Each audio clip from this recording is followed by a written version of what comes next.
갈라디아서 2장 1절에서 5절 말씀 교독합니다. 14년 후에 내가 바나바와 함께 디도를 데리고 다시 예루살렘에 올라갔나니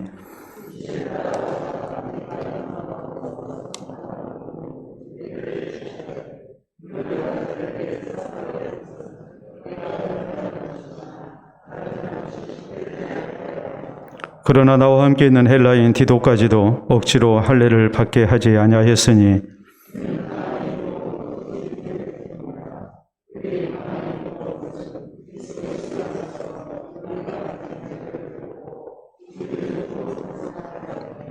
그들에게 우리가 한시도 복종하지 아니하였으니 이는 복음의 진리가 항상 너희 가운데 있게 하려 함이라. 아멘. 기도와 말씀 받도록 합니다. 하나님 아버지 감사합니다. 오늘도 살아계신 하나님만이 우리의 생명의 주 되심을 고백하며 또 하나님만이 우리의 모든 것 되심을 또 고백하며 우리가 진실된 모습으로 주께 감사하게 하시고 또 주를 의지하며 믿음으로 살 수 있도록 도우신 것 참으로 감사합니다.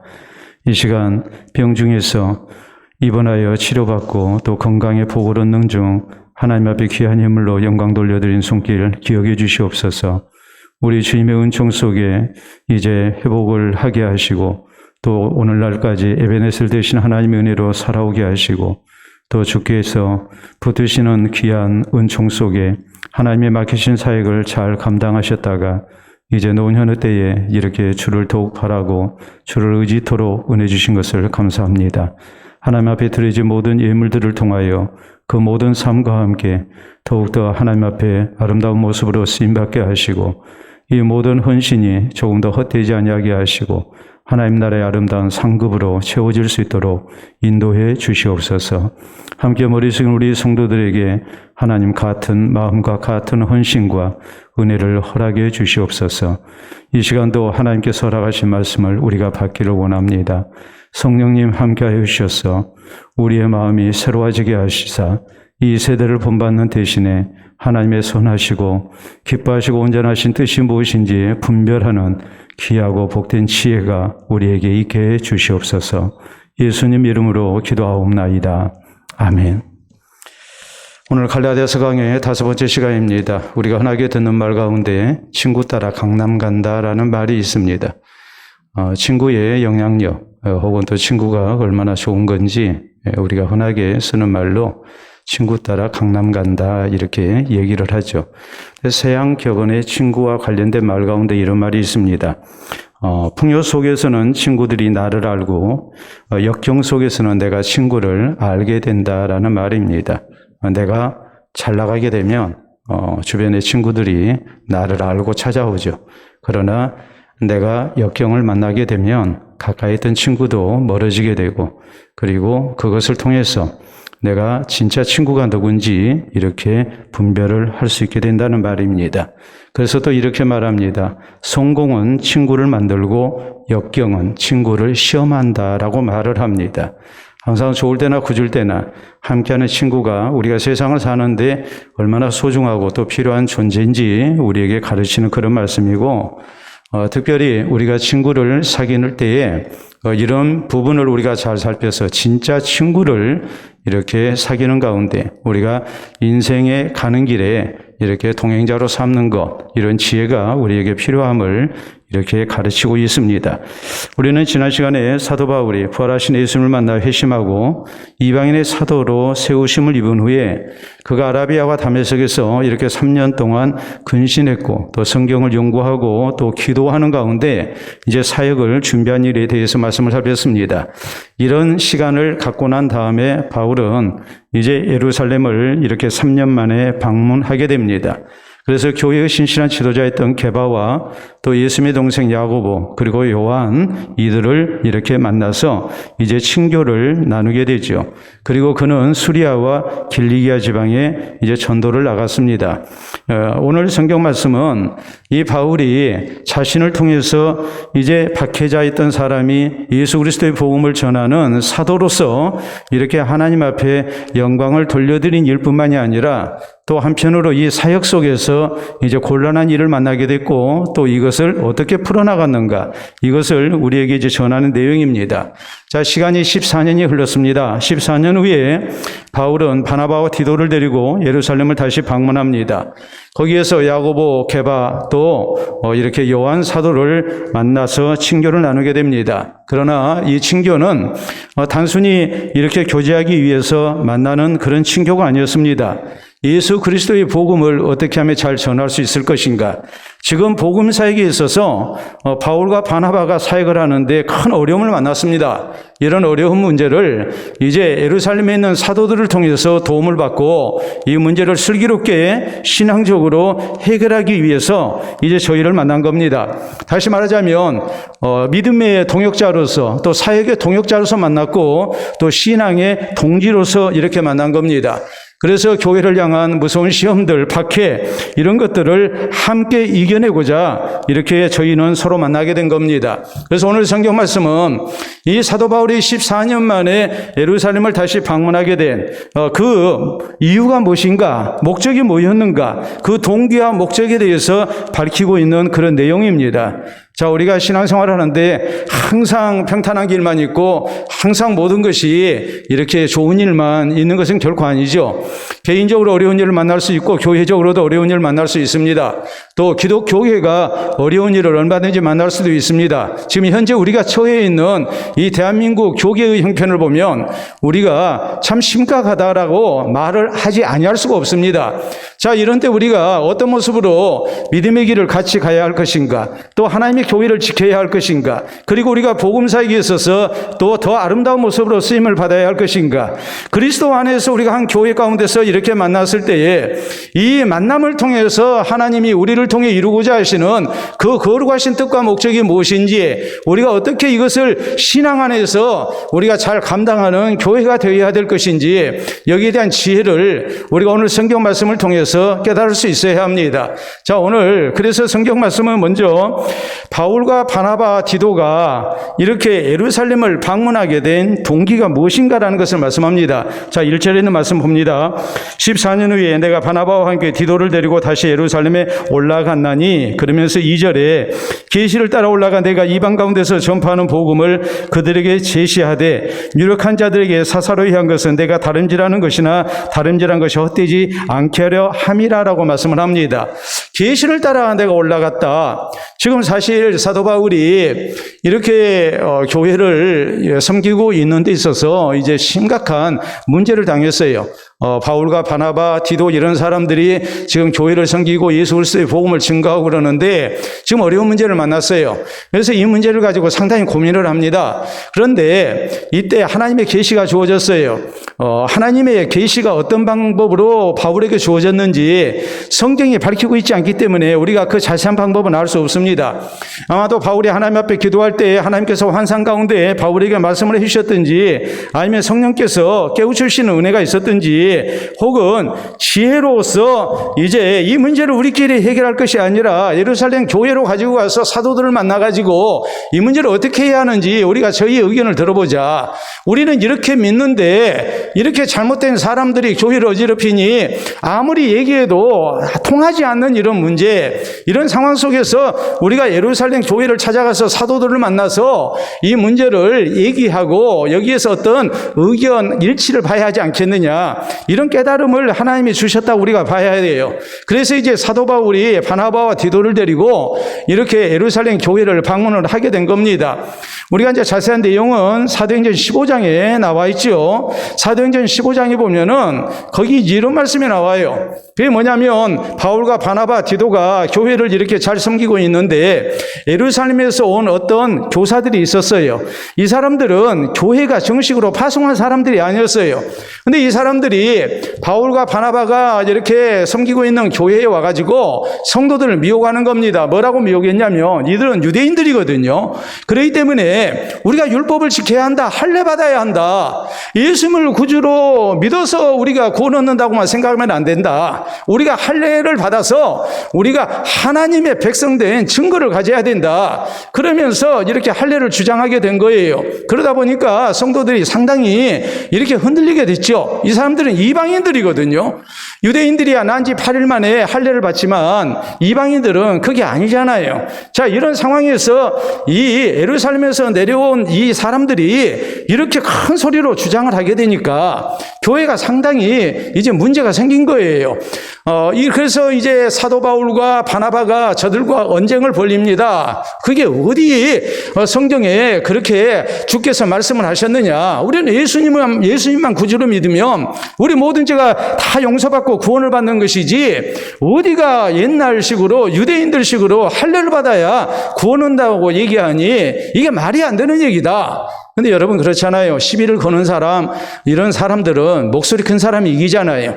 아무리 얘기를 해도 저들 사이에 이 문제에 대한 어떤 결정이 나지를 않습니다. 그러니까 결국에 바울과 바나바가 이렇게 디도와 함께 이제 예루살렘 교회를 방문한 거예요. 그래서 예루살렘을 지도하고 있는 이 사도들, 지도자들, 야고보와 그 다음에 이제 게바, 베드로와 요한에게 이 문제를 얘기하고 그래서 이제 예루살렘에서 최초로 종교회의라는 것이 열리게 됩니다.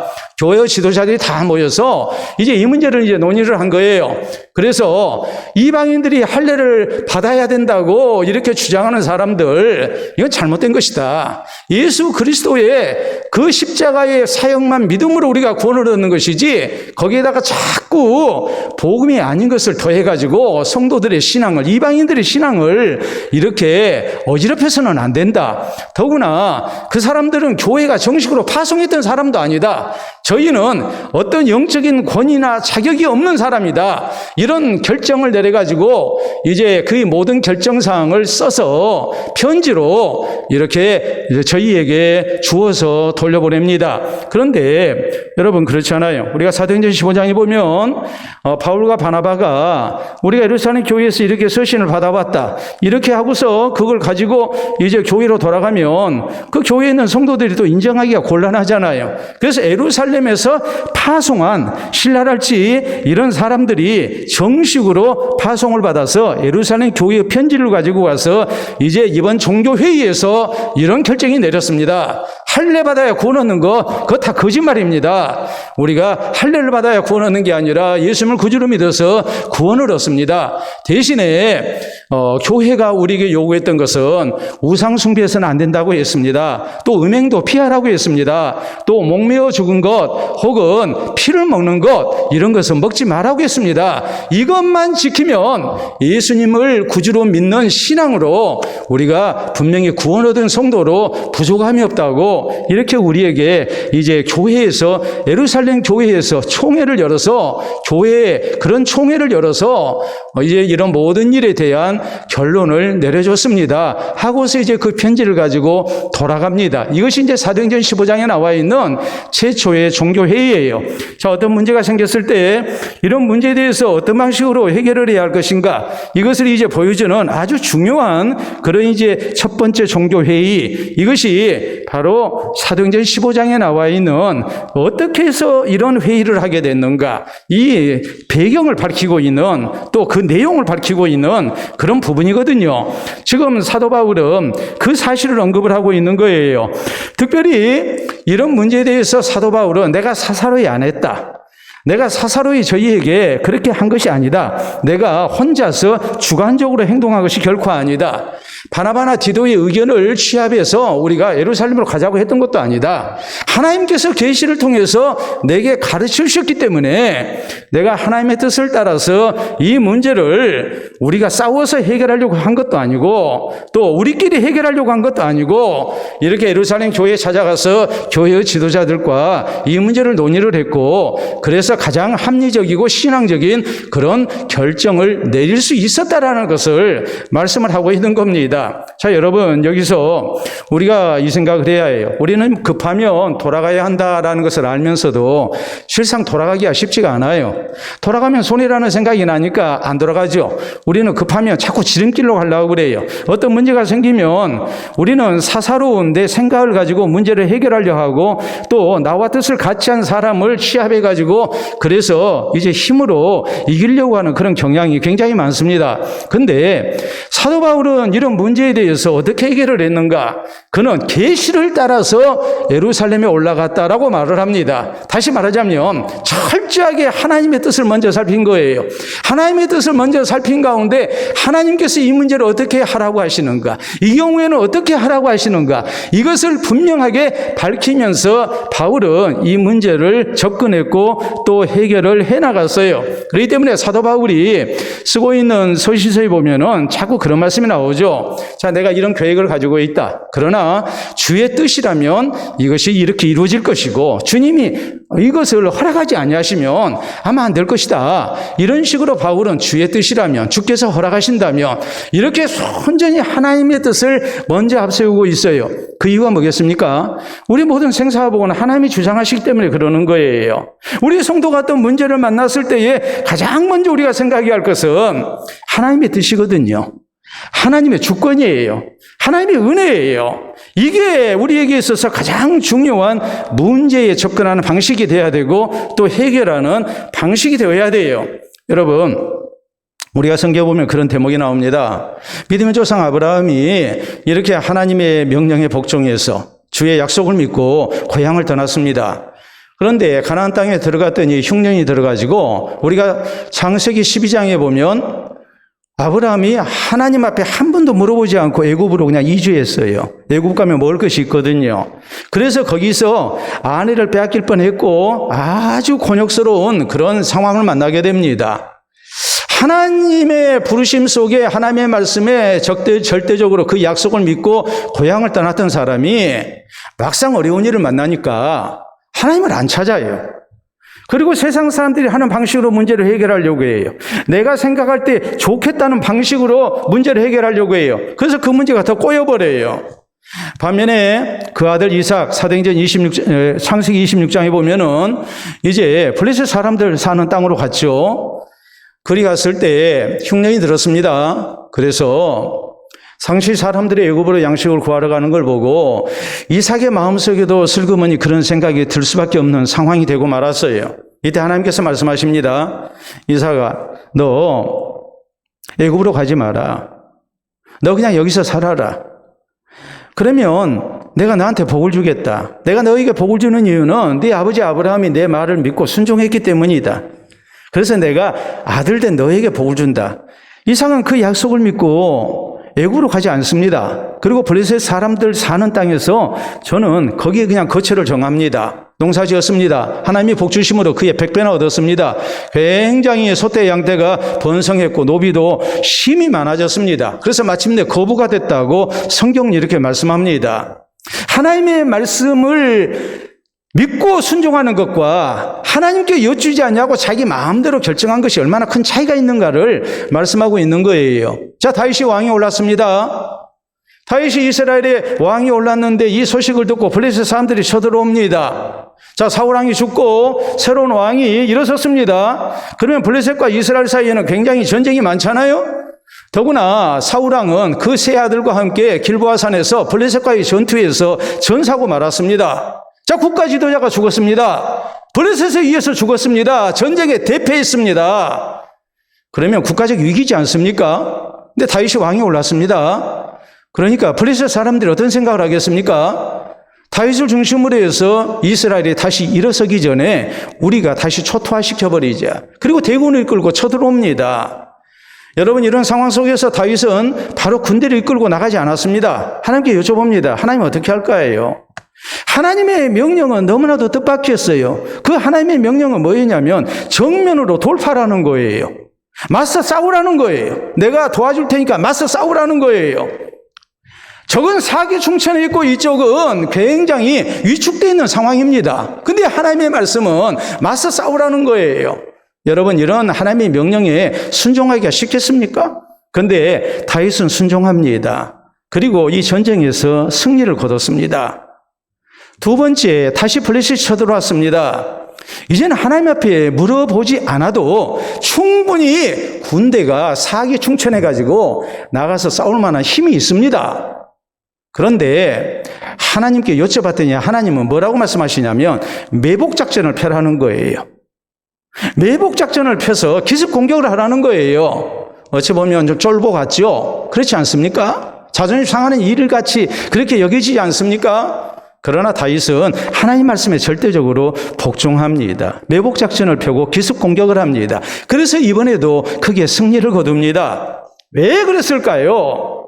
그것은 이 모든 전쟁의 승패는 하나님이 주장하신다는 것을 믿었기 때문입니다. 그러므로 먼저 하나님의 뜻을 살핀 거예요. 그리고 하나님의 말씀에 복종한 거예요. 여러분, 성경은 잠언 16장 9절에 우리에게 말씀하기를 사람이 마음으로 자기 길을 계획한다 할지라도 그 걸음을 인도하시는 여호와시니라 그랬어요. 그리고 잠언 21장 1절은 또 우리에게 말씀합니다. 싸울 날을 위하여 마병을 준비하거니와 이김은 여호와께로 말미암는다. 여러분, 싸울 날을 위해서 마병을 예비했지만 이김은 여호와로 말미암아요. 하나님이 이기게 주셔야 이기는 거예요. 이게 잠언 21장 31절의 말씀이거든요. 여러분, 역사적으로 이런 일이 있었어요. 나폴레옹의 위세가 대단할 때 이제 영국 웰링턴 장군과 프랑스가 일전을 벌이게 됩니다. 말 그대로 최후의 일전이었습니다. 나폴레옹이 군대를 이끌고 워털루로 나갔습니다. 그리고 저가 이제 군대를 배치합니다. 자, 보병은 이쪽으로, 포병은, 기마병은 저쪽으로, 포병은 뒤쪽에 이런 식으로 군대를 배치를 했습니다. 그리고 하는 얘기가 뭐라고 얘기하는 거 아니에요? 오늘 오후가 되면 영국은 대피할 것이고 웰링턴은 나의 포로가 될 것이다 그랬어요.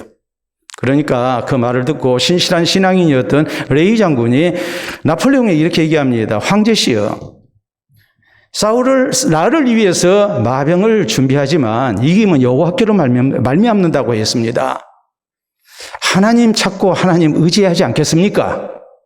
그랬더니 나폴레옹이 이런 얘기를 합니다. 그런 소리 하지 마라. 이 전쟁은 내가 계획했고 내가 승리를 얻을 것이다. 그러면서 하나님 필요 없다고 합니다. 여러분, 그날 전쟁을 했을 때에 갑자기 우박이 쏟아지기 시작했고 땅이 진흙탕이 돼가지고 나폴레옹이 생각한 그런 속도전, 그런 매복작전은 효과를 거둘 수가 없었습니다. 그래서 결국 그날 오후가 됐을 때 프랑스군은 대패를 했고 나폴레옹이 웰링턴에게 포로로 잡히고 맙니다. 프랑스의 유명한 작가였던 빅토르 유고는 이 대목을 이렇게 썼습니다. 나폴레옹의 입에서 그 말이 나오는 순간 그는 이미 지기 시작했다. 여러분, 성경은 잠언 3장 5절로 6절에 우리에게 이렇게 말씀합니다. 너는 내 명철을 의지하지 마라. 범사에 여호와를 인정해라. 그리하면 여호와께서 내 길을 지도하실 것이다 라고 말씀하십니다. 우리 삶의 주인은 하나님이십니다. 하나님을 인정해야 합니다. 내 지혜를 의지해서는 안 됩니다. 내가 아무리 대단한 계획을 세웠다 할지라도 내 계획대로 되는 것이 인생사가 아닙니다. 하나님의 뜻대로 되어지는 겁니다. 자, 지금 심각한 문제를 만났습니다. 이 문제를 만났을 때에 사도 바울은 자기 힘으로만 해결하려고 하지 않습니다. 함께 사역한 동지들을 모아가지고 이걸 우리가 어떻게 해결할까? 그렇게도 해결하지 않았습니다. 저는 하나님의 계시를 받았습니다. 하나님께서 저에게 가르쳐 주신 대로 그는 순종했고 예루살렘으로 올라가서 사도들을 만나서 그 문제를 해결합니다. 그럴 때 모든 문제가 순적하게 해결되는 결과를 얻었습니다. 오늘 우리의 삶 속에 하나님께서 동행해 주시는 은혜가 있어야 합니다. 그러기 위해서는 우리가 살아계신 하나님을 인정하고 하나님을 의지하고 또 하나님의 뜻을 분별해서 나가는 신앙의 자세가 필요합니다. 그 길에 하나님께서 동행하시고 또 하나님께서 책임져 주시는 은혜가 있음을 잊지 마시기를 바랍니다. 두 번째 우리가 생각해야 할 것은 자, 바울 일행은 예루살렘에 가서 이제 사도들을 만납니다. 그 방문 목적이 2절에 나와 있죠. 계시를 따라 올라가 내가 이방 가운데서 전파하는 복음을 그들에게 제시하되 유력한 자들에게 사사로이 한 것은 내가 다름질하는 것이나 다름질한 것이 헛되지 않게 하려 합니다. 좀 전에 말씀을 드렸듯이 이제 사도행전 15장에 나와 있는 그런 이제 배경이 있었다고 그랬죠. 할례를 받아야 구원받는다. 이렇게 주장하는 그런 잘못된 교사들 때문에 교회 성도들의 신앙이 상당히 위기를 만나게 됐고 혼란스러운 이런 상황 속에서 바울은 이제 예루살렘에 있는 교회 지도자들을 만나러 간 겁니다. 그래서 그 결론은 뭐였냐면 이방인들도 오직 믿음으로 구원 얻는다는 거였어요. 그러니까 억지로 할례를 받게 해서는 안 된다는 그런 결론을 얻습니다. 그래서 3절에 그러나 나와 함께 있는 헬라인 디도까지도 억지로 할례를 받게 하지 아니하였으니 그랬어요. 여러분, 할례를 받아야 구원 얻는다는 거 이것은 유대인 기독교인들의 주장이었거든요. 그런데 함께한 디도는 헬라인입니다. 유대인이 아닙니다. 그러니까 바울은 디도를 억지로 할례를 받게 하지 아니했습니다. 왜요? 할례를 안 받아도 예수님 구주를 믿으면 다 구원 얻기 때문에 그렇습니다. 그런가 하면 4절에 이는 가만히 들어온 거짓 형제들 때문이라 그들이 가만히 들어온 것은 그리스도 예수 안에서 우리가 가진 자유를 엿보고 우리를 종으로 삼고자 함이로되 그들에게 우리가 한시도 복종하지 아니하였으니 이는 복음의 진리가 항상 너희 가운데 있게 하려 함이라라고 말씀을 합니다. 자, 할례라는 것은 구원의 조건이 아니기 때문에 오직 예수 그리스도의 십자가의 은혜를 믿음으로 우리가 구원 얻는 것이기 때문에 거짓 형제들의 이런 잘못된 미혹을 막기 위해서 이렇게 철저하게 거절을 했죠. 그래서 갈라디아 교회 성도들의 신앙이 흔들리지 아니하도록 이렇게 사도들과 함께 이제 붙든 거예요. 그리고 복음의 진리를 붙들고 신앙생활을 하게 한 거예요. 자, 당시 예루살렘 교회가 종교 회의를 이렇게 열면서 내린 결론은 뭐냐면 절대로 이방인들에게 필요 없는 것을 강요해서는 안 된다. 오직 본질적인 것, 중요한 것, 그것만 우리가 붙들고 신앙생활을 하면 되지 자꾸 비본질적인 문제를 가지고 이걸 끌고 들어와서 우리의 신앙을 혼잡스럽게 하는 일은 있어서는 안 된다. 이런 결론을 내렸거든요. 여러분, 그렇기 때문에 우리 성도의 신앙생활에 있어서 우리가 본질적인 것을 붙들어야지 자꾸 비본질적인 것을 붙들고 우리가 신앙생활을 하려고 해서는 안 돼요. 예루살렘 종교회의에서 내린 결론은 가장 본질적인 것, 그게 제일 중요하다. 본질적인 것이 아닌 것은, 비본질적인 것은 우리의 구원과 크게 상관이 없다는 것을 알고 그걸 문제 삼지 말라는 거였어요. 여러분, 그렇기 때문에 우리가 여호수아서 1장에 보면 하나님께서 이스라엘에 모세의 후계자로 세움을 입었던 지도자 여호수아에게 강조했던 말씀은 이것입니다. 너는 오직 하나님 말씀 붙들고 나아가라. 좌우나 우로나 치우치지 마라. 가장 중요한 것이 무엇인가를 알고 그것만 붙들고 나가라. 내가 너에게 준 율법을 붙들고 그 율법을 따라서 하나님 말씀에 순종하고 나가라. 이게 제일 중요하다. 이렇게 하나님께서 말씀을 하셨거든요. 여러분, 비본질적인 것은 그렇게 중요하지가 않아요. 자, 다니엘과 그의 세 친구를 봅시다. 나라가 망했습니다. 이방 땅에 포로로 끌려갔습니다. 이 사람 왕족 출신입니다. 또 귀족들입니다. 얼마나 민족적 자존심이 강하겠습니까? 그런데 계명을 하라고 그럽니다. 그 계명의 이름이 완전 바벨론식이에요. 바벨론의 우상의 이름을 빌은 이름이었어요. 우리 같으면 일제강점기 때에 일본에 의해서 장시 개명을 해야 하는 상황입니다. 어디 그뿐입니까? 바벨론의 학문을 배우겠죠? 바벨론의 언어를 배우게 하죠? 바벨론의 문화를 받아들이게 합니다. 그러면 이런 문제에 있어서 다니엘과 그의 세 친구가 우리는 절대 개명 못합니다. 우리는 바벨론의 언어 배울 수가 없습니다. 우리는 느부갓네살 왕에게 충성하는 신하가 될 수가 없습니다. 차라리 우리를 죽여주십시오. 저희가 그랬습니까? 그렇게 안 했어요. 대신에 저희는 우상에게 드려진 제물을 먹는 일은 목숨을 내걸고 받아들이지 않습니다. 저희가 볼 때 가장 중요한 본질은 하나님만을 섬기는 거였지 나머지는 다 비본질적인 거였어요. 그러니까 그걸 문제를 삼지 않은 거예요. 미국에는 유대인들에게 할례와 안식일을 허용을 했습니다. 유대인들은 할례를 받지 않아요. 또 주일을 지키는 대신에 안식일을 지키잖아요. 안식일이 오늘로 얘기하자면 토요일입니다. 그걸 미국에는 유대인들에게 기독교계에서, 개신교에서 허용을 했어요. 그랬더니 개종한 사람들이 많아졌어요. 예수님을 구주로 믿어야 구원 얻는다. 이걸 믿어서 구원을 얻어야 되겠는데 할례 받으면 안 된다. 안식일 지키면 안 된다. 만약 이랬다면 저희가 개종을 하겠습니까? 가장 본질적인 것, 이게 제일 중요하다 이 말이에요. 비본질적인 것을 가지고 우리가 자꾸 다투지 말라는 말이에요. 그래서 초대교회에 위대한 교회의 지도자였던 교부 어거스틴은 이런 말을 했습니다. 우리가 다 한 번쯤 들어본 말이에요. 보도록 하겠습니다. 여러분 보시게 되면 본질적인 것에는 일치를, 비본질적인 것에는 자유를, 그리고 모든 것에는 사랑을이라고 했습니다. 본질적인 것은 우리가 일치해야 합니다. 예수 그리스도의 십자가의 은혜로 구원 얻는 것, 믿음으로 구원 얻는 것, 이것은 우리가 절대 양보할 수 없는 가장 본질적인 거예요. 비본질적인 것은 자유를 줘야 합니다. 그리고 서로 간에 다른 것에 대해서 우리는 사랑으로 포용을 해야 합니다. 여러분, 대체적으로 본질인 진리에 대해서는 타협하지 말고 비본질적인 것은 우리가 허용하고 포용하고 또 타협 가능하다는 말인데, 오늘 우리의 신앙생활을 보면 또 교계에 되어지는 상황들을 보면 이와 반대되는 경우가 너무나도 많습니다. 교회 역사에서 그랬어요. 세족식을 하는데 오른발부터 먼저 해야 하느냐, 왼발부터 먼저 해야 하느냐. 그래서 교단이 나눠졌고 교회가 갈렸습니다.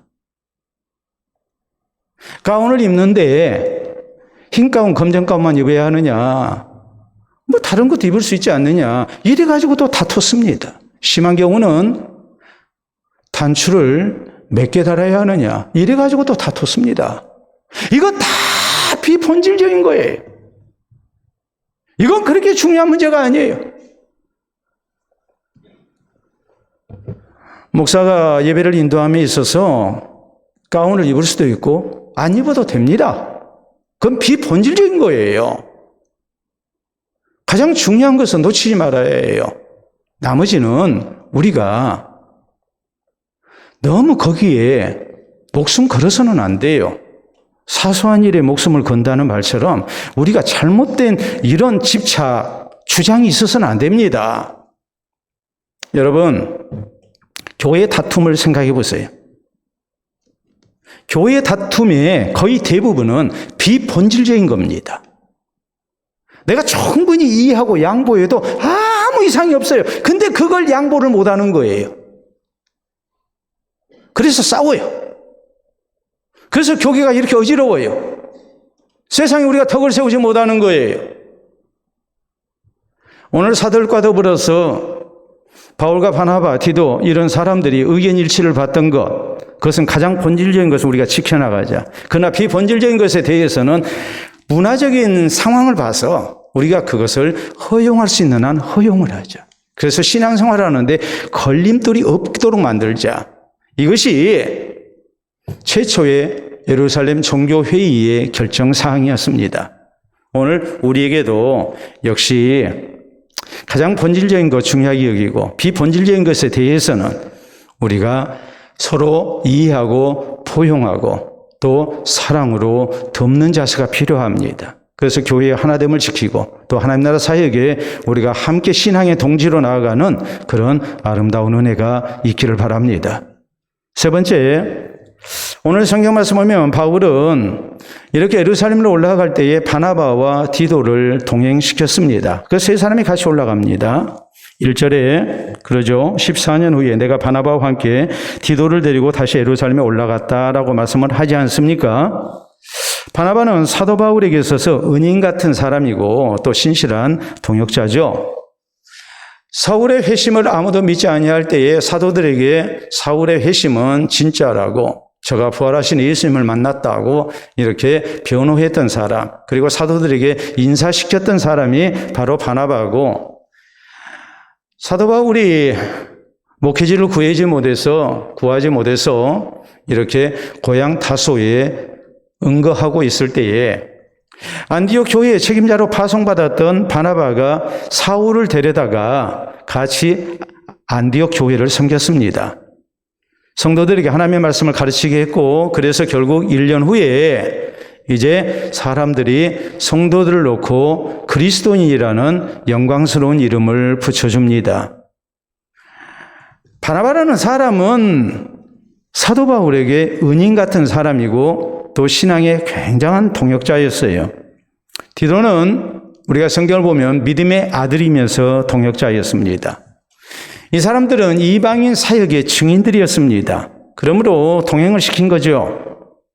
바울 한 사람만 주장한 것이 아니라 바나바는 예루살렘 교회에 정식 파송을 받은 지도자입니다. 그러니까 증인을 이렇게 세운 것이죠. 그래서 이방인 교회에서 하나님의 구원 역사가 어떻게 나타났는지 이것을 증거토록 한 거예요. 이 두 사람의 동행이 있었기 때문에 바울은 더 힘있게 이 문제를 해결해 나갈 수가 있었어요. 여러분, 우리가 신앙생활에 있어서 어려운 일을 만날 때 우리가 가져야 할 신앙의 자세가 뭐겠습니까? 우리는 서로 간에 위로가 되고 힘이 되는 그런 만남이 되도록 노력을 해야 해요. 다윗이 신앙으로 살기를 원했지만은 얼마나 만난 현실은 힘듭니까? 그때 사울왕의 아들인 요나단이 다윗의 힘이 되어졌고 다윗으로 하여금 하나님을 힘있게 의지하도록 위로하고 격려했음을 성경은 말씀을 합니다. 다니엘과 그의 세 친구도 마찬가지입니다. 혼자서 그랬다면 쉽지 않았을 거예요. 다니엘이 느부갓네살 왕이 꾼 꿈을 해석을 할 때에도 다니엘은 세 친구에게 이렇게 말을 합니다. 같이 기도하자고 그럽니다. 그 전에 있었던 일을 보면 하나님이 다니엘에게 주신 지혜가 굉장히 뛰어나가지고 다른 사람들보다 10배나 더 뛰어났다고 그랬거든요. 그때에 세 친구와 함께 이렇게 기용이 되죠. 또 다니엘이 느부갓네살 왕의 꿈을 알아맞히고 또 해석을 했어요. 그래서 느부갓네살 왕이 다니엘을 굉장히 고위직에 올립니다. 그러니까 다니엘이 자기 세 친구를 또 청거를 해요. 그래서 이 세 사람도 바벨론에서 상당한 고위직에서 이렇게 쓰임을 받도록 해요. 혼자서 애롭게 신앙을 지키려고 했다면 참 힘들었을 거예요. 근데 그렇게 안 했어요. 서로 위로가 됐고 힘을 합쳤어요. 그래서 그 어려운 시기를 이겨낸 거예요. 여러분, 사도 바울은 우리가 로마서 16장에 보면 그런 말씀이 나옵니다. 신실한 여성도였던 베베를 언급합니다. 베베 집사를 언급한 이유를 바울은 이렇게 말합니다. 저는 나의 보호자였다. 바울이라는 사람이 어느 누구 도움 의지하지 않고 오직 하나님만 바라고 하나님이 주시는 은혜로 모든 것을 감당했을 것 같은데 바울은 자신의 입으로 그렇게 말씀하지 않고 베베라는 여성도가 내 보호자였다라고 말합니다. 여러분, 보호자의 의미가 뭔지 아시겠죠? 단순한 동역자를 넘어서 보호자입니다. 아굴라와 브리스라 부부를 언급합니다. 그러면서 바울은 말합니다. 저희는 나를 위해서 자기들의 목을 내놓은 사람이었다. 그런가 하면 바울이 언급했던 여러 사람들, 나와 함께 감옥에 갇힌 그런 동역자도 있었고, 또 바울은 로마서 16장에 또 언급하는 사람이 있습니다. 루포의 어머니를 언급합니다. 루포의 어머니는 예수님께서 십자가를 지실 때 대신 십자가를 지고 갔던 구레네 사람 시몬의 아내가 되는 사람입니다.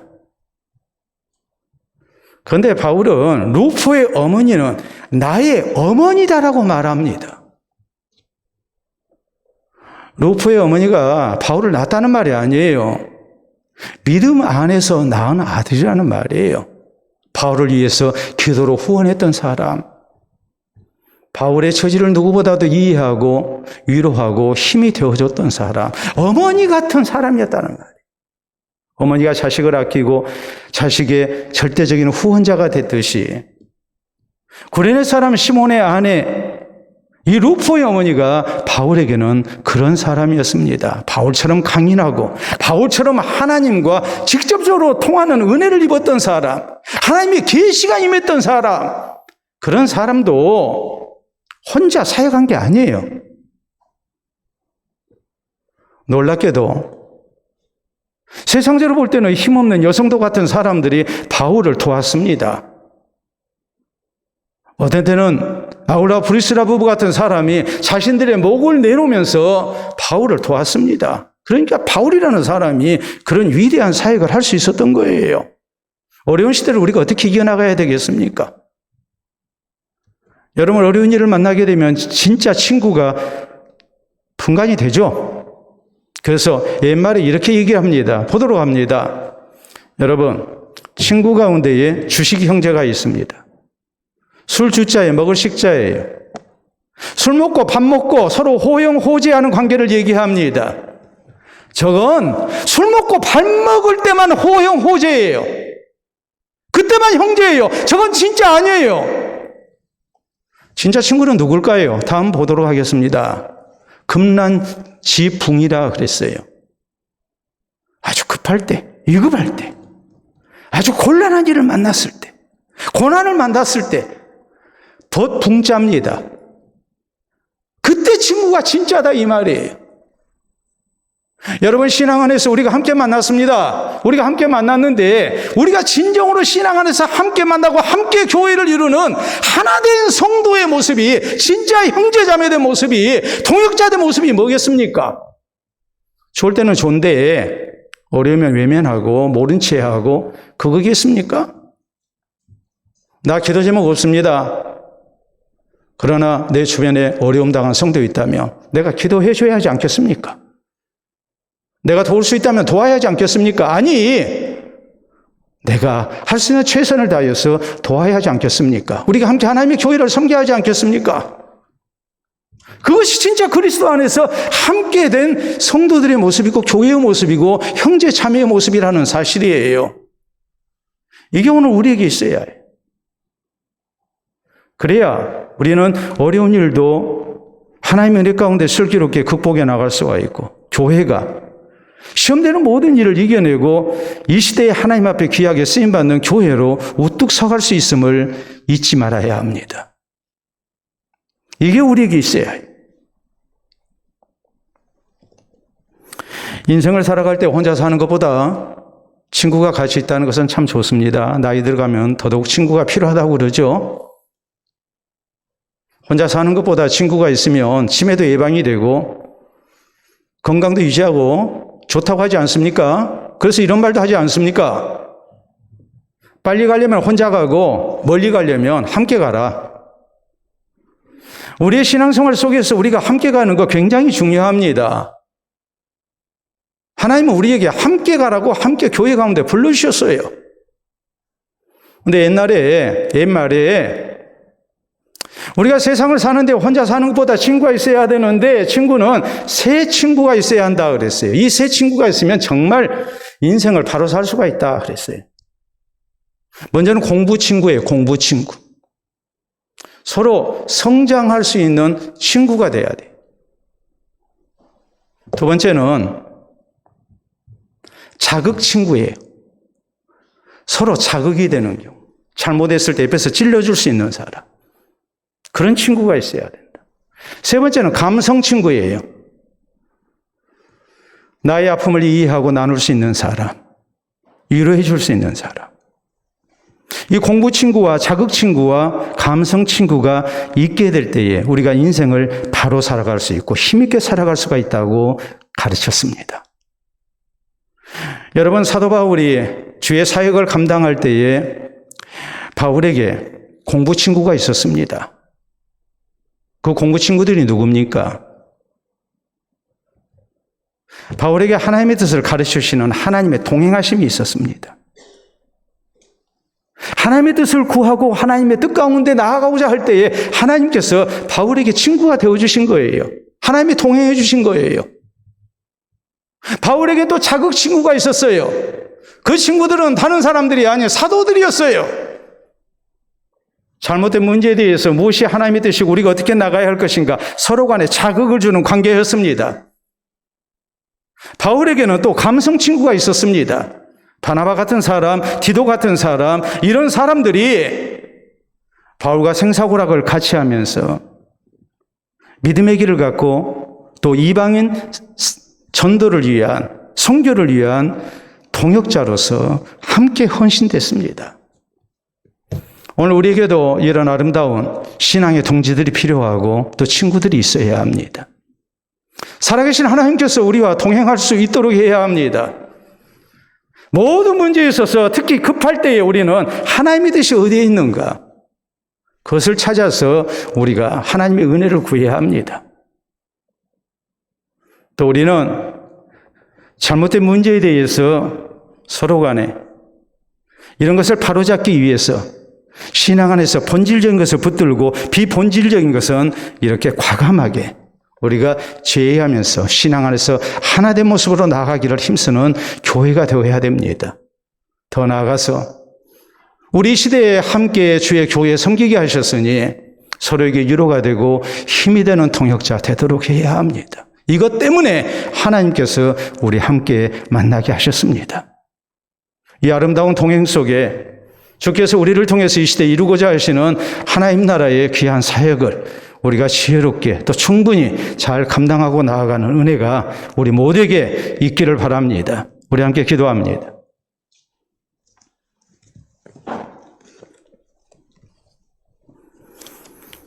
오늘 나의 신앙생활 속에 하나님께서 동행하시는지,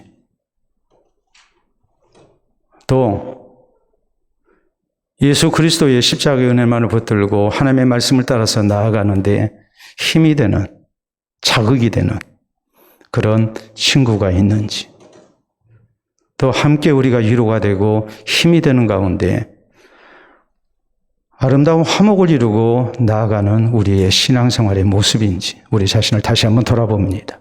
그리고 살아계신 하나님 앞에 바른 신앙생활을 힘쓰고 또 주께서 우리 교회를 허락하신, 우리를 함께 만나게 하신 그 거룩하신 뜻과 목적을 충분히 이뤄나가는 우리 되게 해달라고, 되게 놓으라고 우리 기도합시다.